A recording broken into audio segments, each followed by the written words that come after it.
No, I'm just kidding.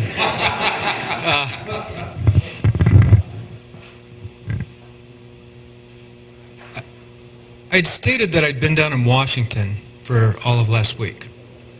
And I went to a banquet put on by a group called Freedom Works. And the good news that I heard there is that in 44 of the 50 states, there are liberty-minded or constitutionally based people running for representative and senator positions in those states, and they're doing well. And these people have never run for office before. Most have never aspired to run for office before. And they're doing it for the exact same reason that I'm doing this. Now, when a bunch of us get elected, and we will, and we go to Washington, and the people that remain, that are politicians, I'll ask you a question. What do most politicians concern themselves with most? And they see that we have a mandate to move our country back. See, I disagree with your premise that we have to move government forward. I think we have to move it back. When they see that we have a mandate to do that,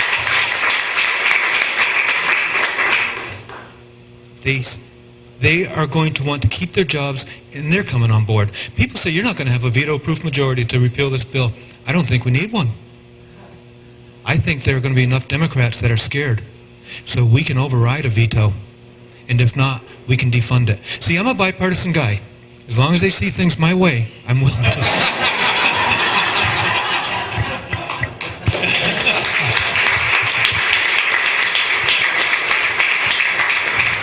I truly am going to have a target painted on my back. I'm not going there to compromise. I cannot compromise with someone that is responsible for the destruction of this country. I am going there to stop the cancer from spreading. And that can't be done by compromising with people.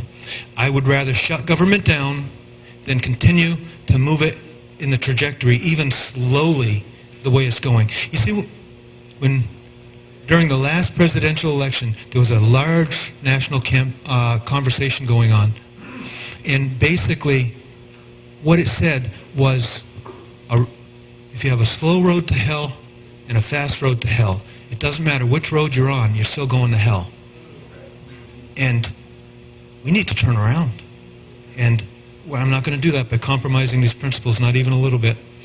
I would rather vote no and be on the losing side of legislation than vote the wrong way.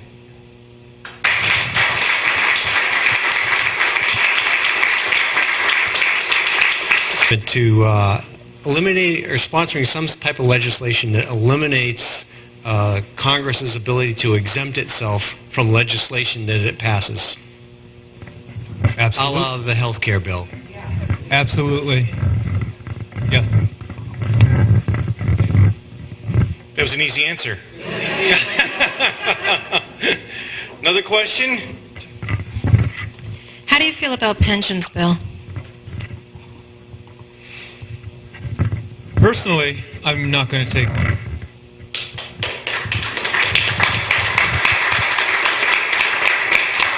It's my understanding that I may be forced to under the current rules and laws. If that is the case, it will be 100% of it will be donated to Homes for the Troops. So.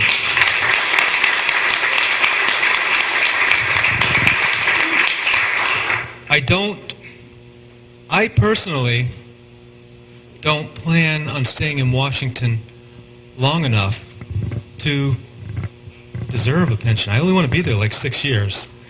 But I don't think people should get rewarded greater for service to their country than the people that they're actually serving. That's my personal opinion. The pensions are out of control. You know, I understand a person working for the government getting a reasonable pension after a certain number of years that they've put into it and it's been invested on their behalf and such. And that's reasonable. That's similar to what the private sector does. But right now, if I'm elected to Congress a couple times, I can retire with a whole bunch of money, I wouldn't have to work again, realistically. So that's wrong, and I would look to change that.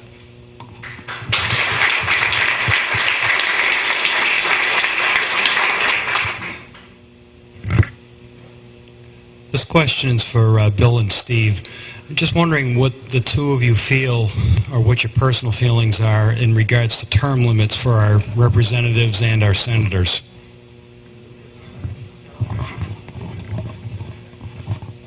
I think term limits is a great idea.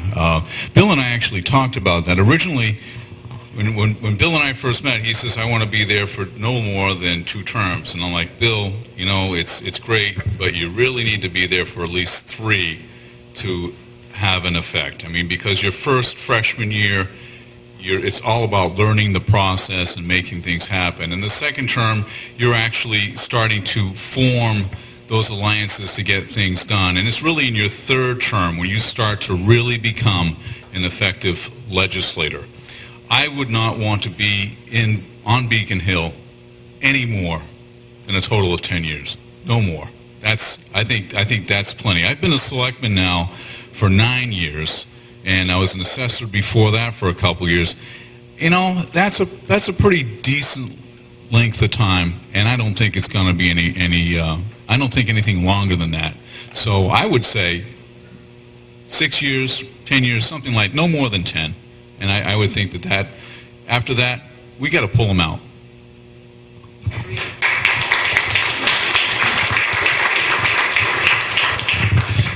The subject of term limits on the federal level, I would not introduce legislation for term limits for a couple of reasons. A, it's unconstitutional. If we're going to have term limits on the federal level, we need to amend the Constitution. It's just the way it is. We wanted term limits for the president, we had to amend the Constitution.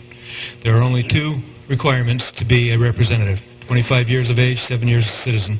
And for senator, it's 35 years and 9 years as a citizen. So if we said you can't work anymore, that would be unconstitutional, it would be violating the Constitution. Secondly, I went to Washington for a week last week. And I was talking to a gentleman that runs the Capitol Historic Society.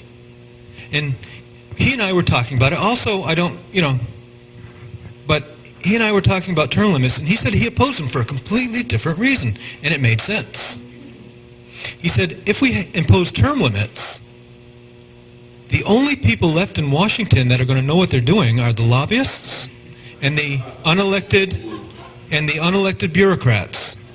And I had never thought of that. Again, the citizens of this country always know best. But another reason I've heard against term limits is, let's say we have a dishonest politician, which is really hard to fathom. But we've limited him to 3 terms. He serves his first term, and he's relatively honest and well-behaved because he wants to get elected again. He serves his second term. Now, he's elected to his 3rd term. He can no longer be elected. He says, store's open. I'm on my way out. Don't care. I'll do this for you. If I can have a cushy job later, I'll do this for you if you're going to give me money. So we create that scenario. I think term limits should be imposed by you. That's why you need to go talk to 1 person a day and say you need to be involved in your own government. We, the people, need to be involved in our own government. We can set term limits. If we're involved in our own government and the electorate wakes up, the best of us will rise from amongst us and actually run for government. And then we don't have to worry about the influence of lobbyists because we've got people in Washington that are actually concerned with the well-being of their country rather than the well-being of their political career. Because a lobbyist has no power if you're not worried about being reelected. And we won't have to worry about term limits at that point because if I start doing a terrible job, you'll give me the boot. And that's how we impose term limits. I think that's the best way to make it happen, but it's the most difficult way because we actually have to get people engaged again.